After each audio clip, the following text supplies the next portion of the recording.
It is 6:32 and I will call the annual meeting of the Richland School District to order. Next item on the agenda is the Pledge of Allegiance. Please stand and join me in reciting our Pledge of Allegiance. I pledge allegiance to the flag of the United States of America and to the republic for which it stands, one nation, under God, indivisible, with liberty and justice for all.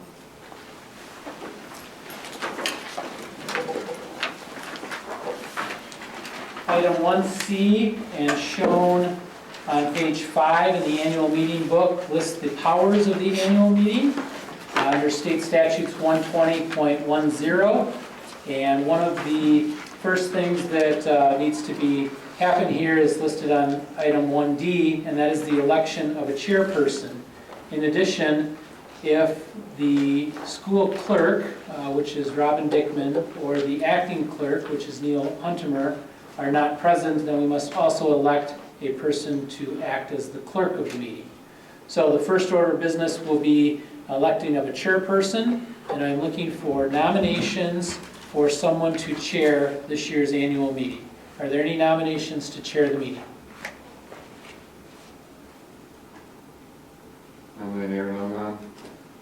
Aaron Humbihan has been nominated. Mr. Humbihan, is that something you would accept if chosen? Yes. Mr. Humbihan has been nominated. Are there any other nominations for chair of the annual meeting? Any other nominations? Nominations are closed, and therefore by acclamation, Mr. Humbihan has been elected to the position of chairperson. Mr. Humbihan, if you could come up here.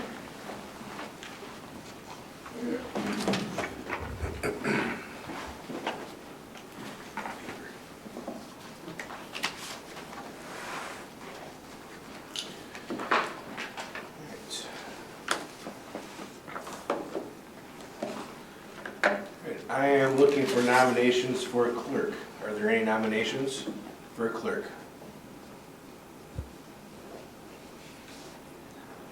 I'll nominate Mr. Balin. I'll accept that. Accept that. Are there any other nominations for clerk? Are there any nominations for clerk? Right. Well, Mr. Balin has been elected to the position of chair or clerk by acclamation. All right, on to reports, the school committee reports. Building, Property, and Transportation Committee report. Okay, since some of our chairs of these committees are not present, there are some that are here, but for consistency, I will give a summary of each of the committee reports. First up is the Buildings, Property, and Transportation Committee. Starting in June of 2023, the Buildings, Property, and Transportation Committee took on several projects, working on our roofing project here at Richland Center High School. They undertook the sale of Jefferson, which is no longer part of the school district. They participated heavily in the Nexus facility report, as well as reviewing the 10-year plan for maintenance. Those are some of the big items. In addition, Buildings, Property, and Transportation Committee also looks at bids for various maintenance, transportation, and food needs, as well as equipment replacements, bus routes, and just overall site enhancements. Our Buildings and Property and Transportation Committee was very busy, and you can see a full summary of their last 12 months on page 8 of the annual meeting.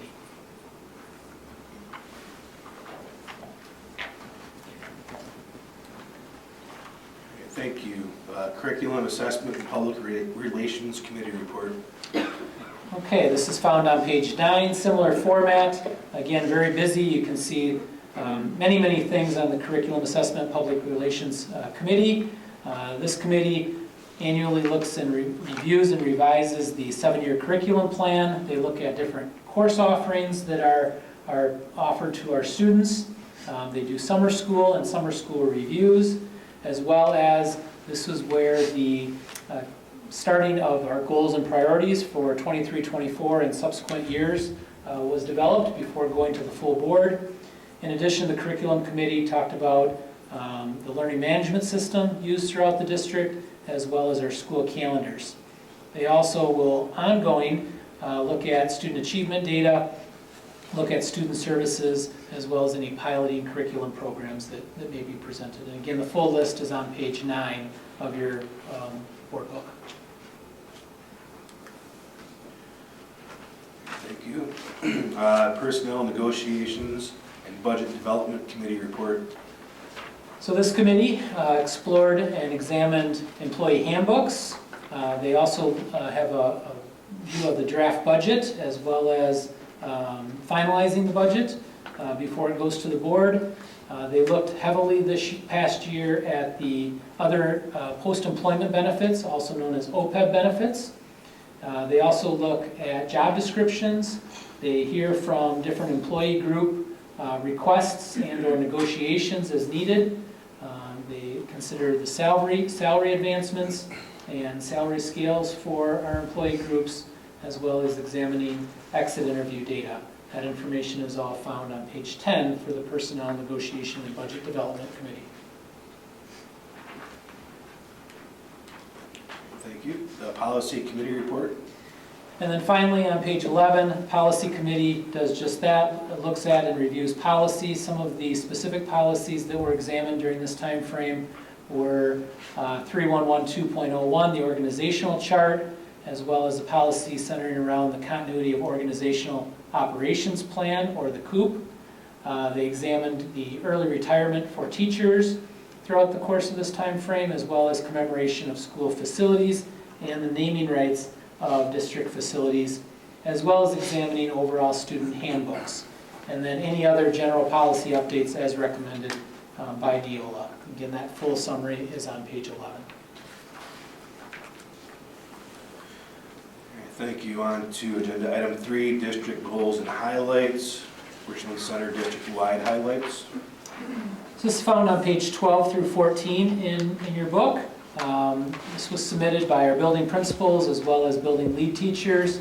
Really just taking a moment to highlight and celebrate some of the great things that are happening in our district buildings and our district programming. There's also a section there pertaining to overall district highlights. And then on the bottom of page 13, and then spilling over into page 14, was our 24-25 goals and priorities, which was recently established by our Board of Education. And again, that's all found on page 12 through 14.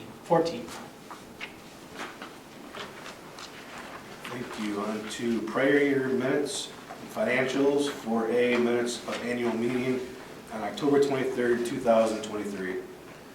Minutes from the annual meeting in 2023 is found on page 16 through 18, and there are no corrections to the minutes as printed. Thank you. All right, on to the 2024-25 budget hearing. 5A, presentation of budget. 24-25 budget presentation will be done by our business official, Mr. John Bosworth.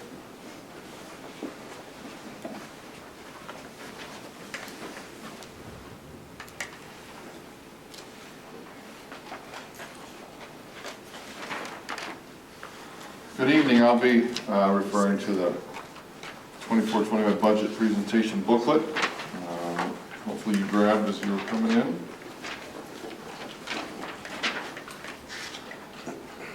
On page 2, there's a summary of the various funds. School accounting is all about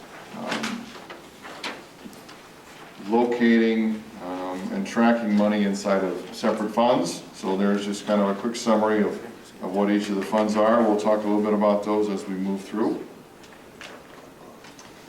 On pages 3 through 8, there is the proposed district budget for 24-25.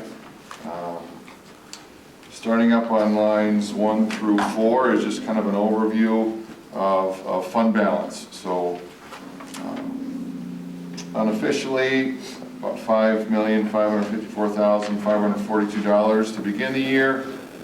We're projecting that number to be about $5,616,859 to end the year. So essentially, a budget neutral turnout. I will also say that if you've listened to budget numbers over the last few weeks, there's variation. So this budget and the local budget document we used a couple weeks ago were prepared in September. Since then, numbers changed. And then we came to a board meeting last Monday, and we presented a scenario where we could look at a levy using some various mill rates. Since then, more numbers have changed from the state, and I'll show you about those later on. After tonight, numbers could still change. It's less likely that they will, but they could still change. And then that's why next Monday will be the official adoption of the levy.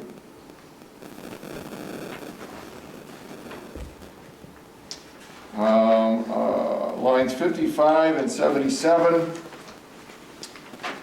are showing our expected expenditures and our expected revenues, and there's that difference, that $62,317 difference that we talked about projected for the fund balance at the end of the fiscal year. That was Fund 10, pages 3 and 4. Page 5, you can see we have special projects, Funds 21. We use Fund 21 for gifts and donations. We expect that to be neutral. Whatever gifts we receive, eventually we pay back out. What is unique about Fund 21 is that money can stay in there after the fiscal year is over. Further down on page 5 is Fund 27, which is special education. I would draw your attention to line 94. That is the anticipated deficit. In Fund 27, if there is a deficit, Fund 10 has to kick in and make that up. So the projected deficit at this point is a little bit over $2 million, which is pretty typical for the last few years.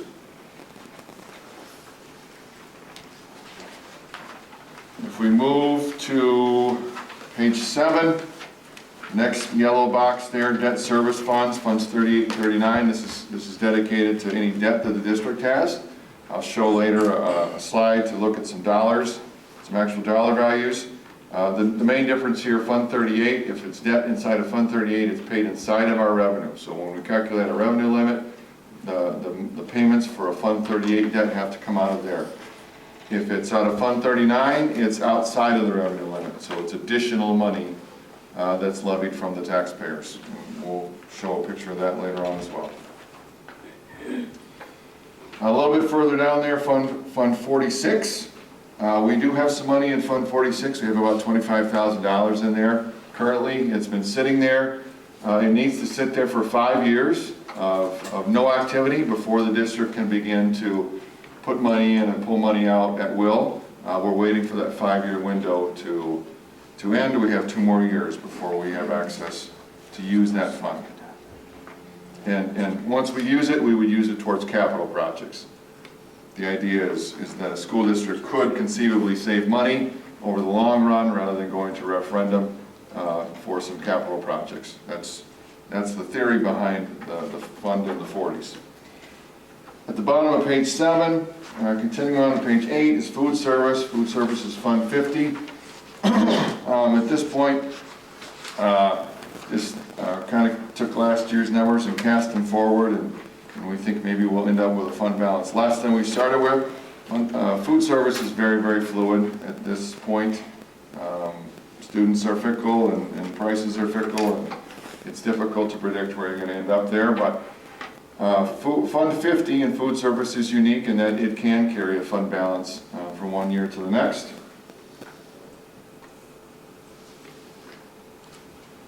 And then finally, not finally, second to last, on page 8, we have Fund 80. Fund 80 is for community service.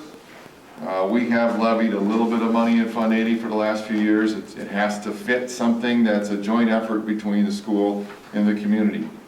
Districts use that for a variety of things. We, for the last few years, have used it to levy money to improve the Safe Routes to School project. as well as the last couple of years, money for the community resource officer that us and the city have a joint venture in sharing.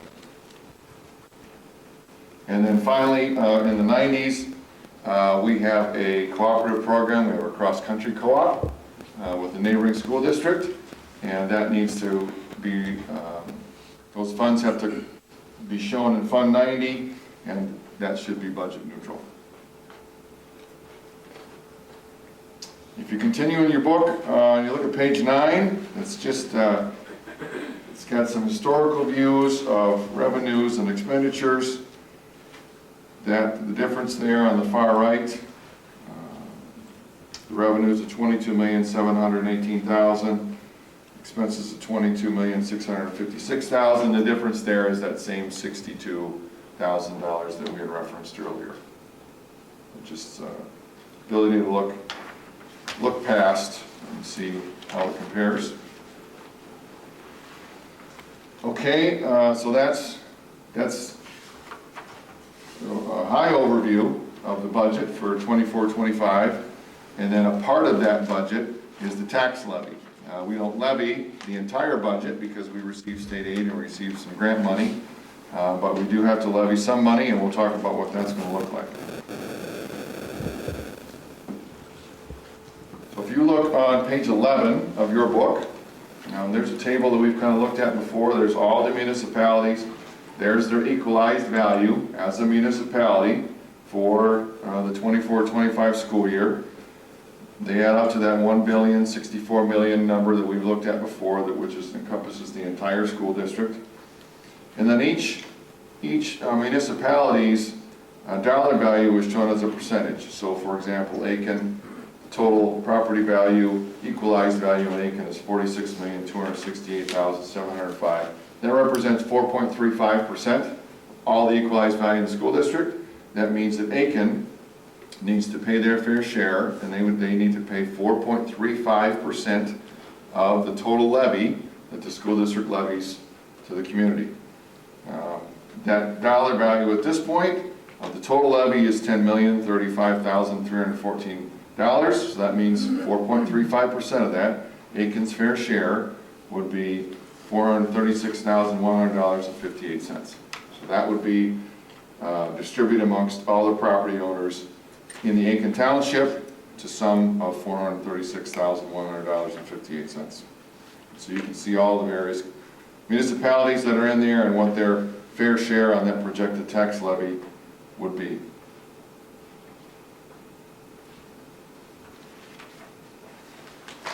On the bottom of page 11, there's a little bit more about the community service Fund 80. We've talked about this already. These dollars are the same as they've been the last year, so this is the status quo for moving into 24-25. And then if you would turn to page 12, let's look at some specific numbers for debt. So our current existing debt for the 24-25 school year, of the 2016 referendum, we still have a little bit over $4 million left to pay.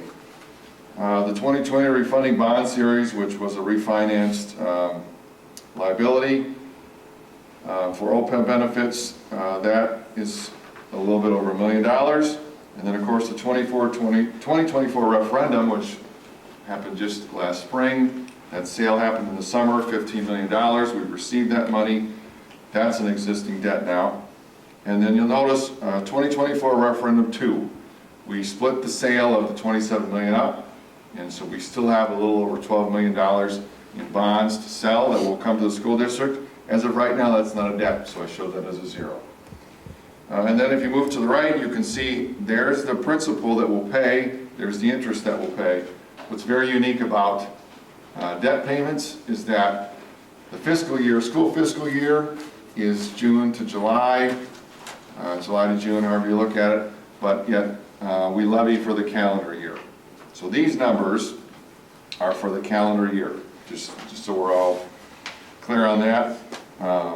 But you can see the principal values and the interest values, and then the total, so we project that we'll pay $2,387,284.50 in principal and interest on our existing debts for the 2025 calendar year.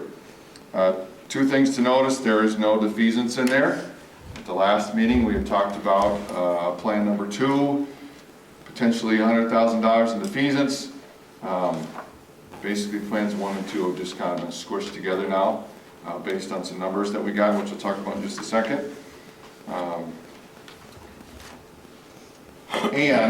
Notice that 2024 referendum 2, we did levy some money for an interest payment.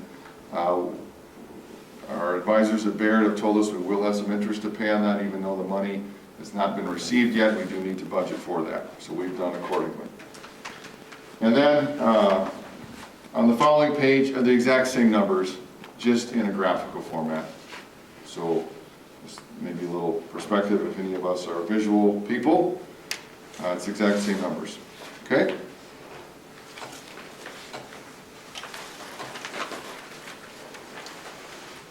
All right.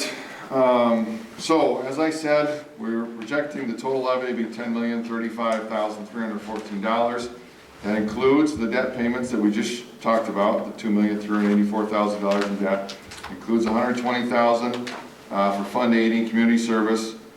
It also includes, and we just had a operational referendum, so the $2.3 million is included in that levy. And it also includes a little bit over $900,000 in voucher payments to the state voucher system. I'll show a graph of that in just a second. Our equalized value has not changed, so that leaves us with a projected mill rate of $8.76. So basically what happened in between last Monday and tonight is that the state came out with some updated equalized aid numbers, and our estimate was about $100,000 more than we're now projected to receive. So that means $100,000 less in green went in, so you have to put $100,000 more in blue in. And then the number that we were anticipating for voucher payments came in about $200,000 higher. And the way voucher payments work is they don't necessarily affect the school district's budget. So our budget is what our budget is. And if the state tells us we have to pay X number of dollars in voucher payments, we simply increase the levy by that amount. So it doesn't affect our budget, but yet it is an increase in the levy on the taxpayers. So all in all, that was about a $300,000 swing, which moved us from that 856 over to about 876 for that base value, which would not include any defeasance. I know we had talked about some dollar values before, and we were thinking we don't want to go over $110 in Buena Vista, which was the highest percentage increase. This levy, $10 million at 876, would put that community at about $120 of increase. And we were kind of hoping it would be less than 110. Turns out to be 120, still pretty close.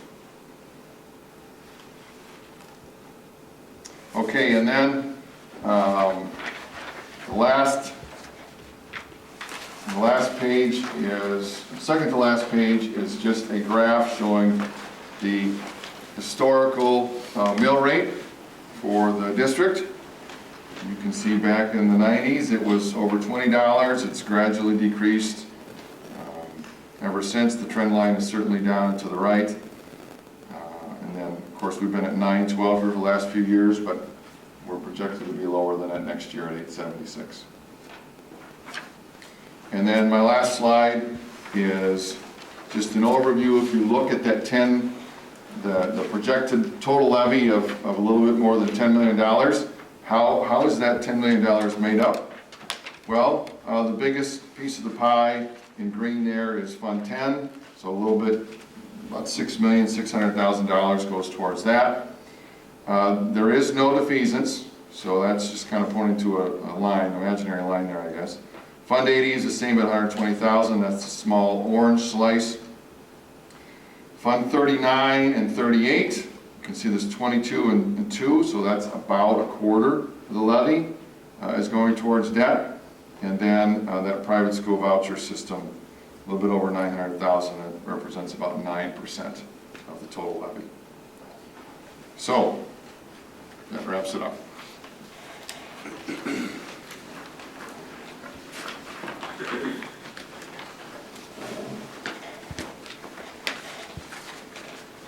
right, thank you. It's 6:57 PM. We'll make a motion to open the budget hearing.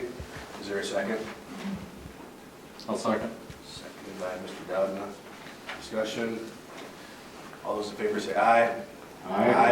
Opposed say nay. All right. The budget hearing is now open. Is there anyone wanting to speak in regards to the budget hearing? Any questions?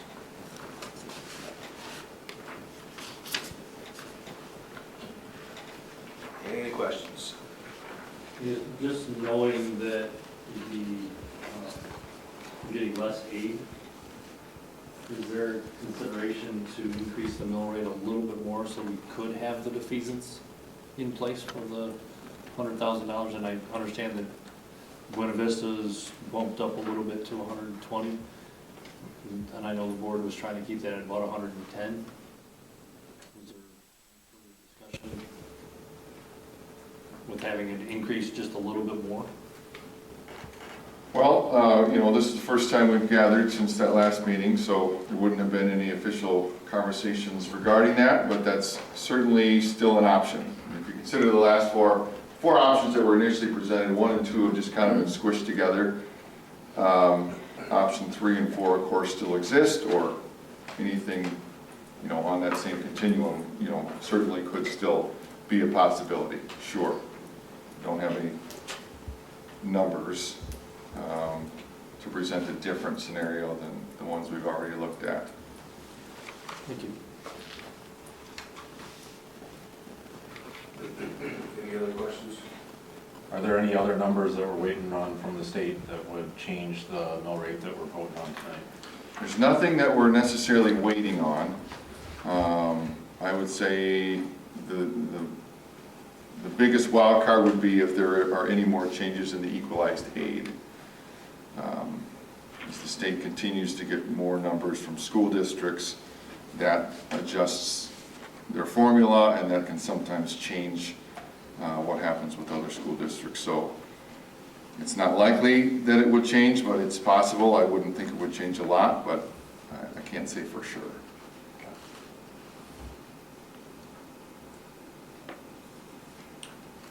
Any other questions?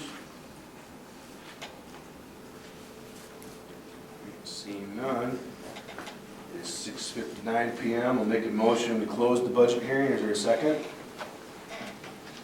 I'll second. Seconded by Mrs. Johnson. Discussion. All those in favor say aye. Opposed say nay. Motion carries. On to action items. 6A, Resolution A, adoption of tax levy for operation. Be resolved that thereby and is hereby levied a tax in the amount of $7,713,140 upon all taxable property in the Richland School District, Richland County, Wisconsin, for the purpose of paying necessary expenses to operate and maintain the schools of said district during the 2024 and 2025 school year. Included in the above levy is $181,918 for principal and interest payments on the district debt service within the revenue limit. The motion was made by Mr. Dowden. Is there a second? I'll second. Seconded by Mr. Oxnell. Discussion. All those in favor say aye. Aye. Opposed say nay. Motion carries. 6B, Resolution B, adoption of tax levy for debt.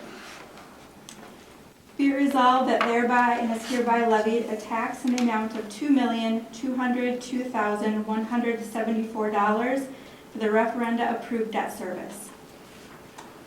Motion was made by Mrs. Perkins. Is there a second?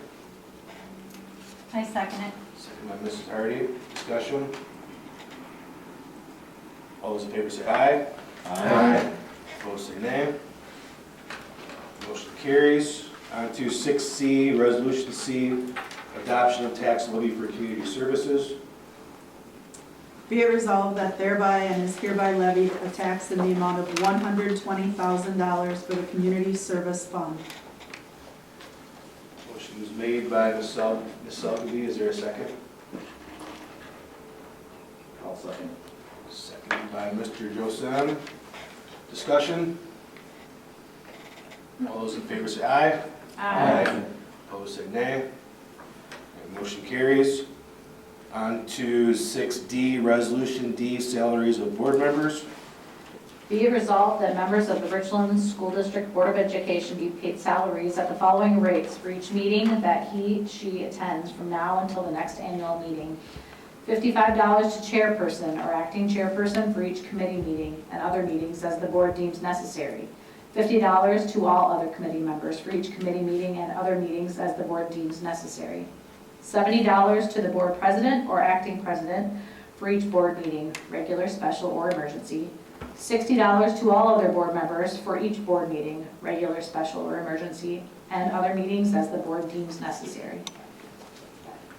Motion was made by Mrs. Johnson. I'll second it. Discussion? Just curious where this is coming from, since we just raised the rates last year. If there's any history to it, or why we'd be looking at doing this. There was a big, there was a survey sent around to a lot of the CISA 3s on what they were charging, and this is more in line with what a lot of other school districts around our area are compensating board members for.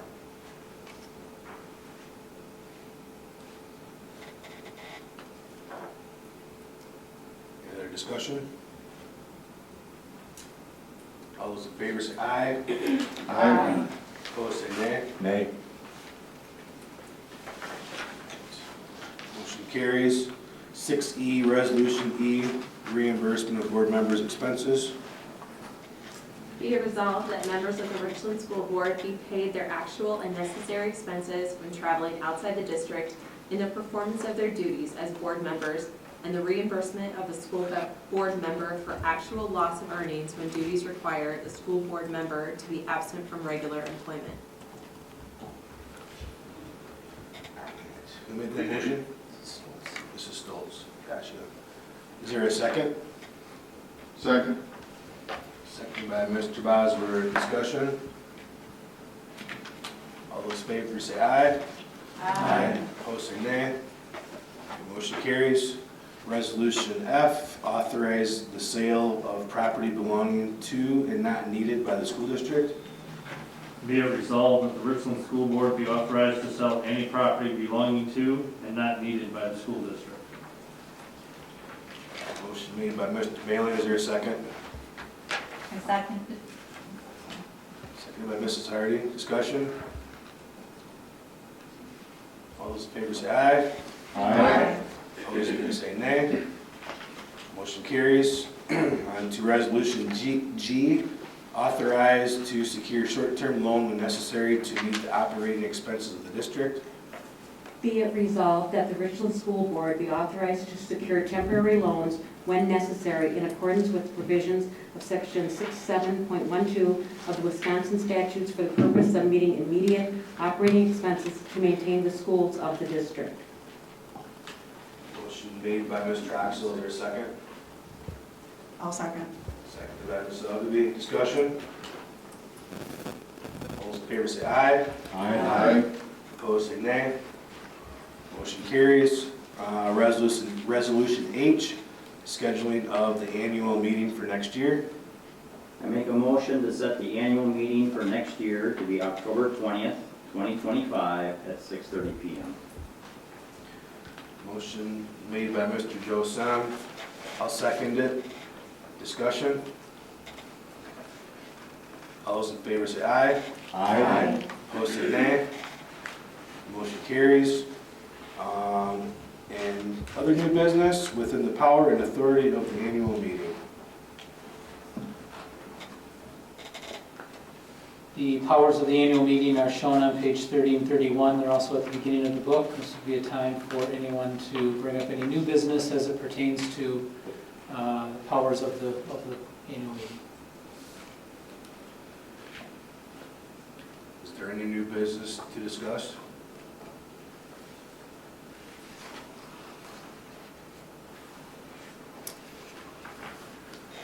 Seeing none, it's 7:07 PM. I'll make a motion, we adjourn. Is there a second? Second. Seconded by Mr. Bosworth. Discussion? All those in favor say aye. Aye. Opposed say nay. Motion carries. All right, thank you.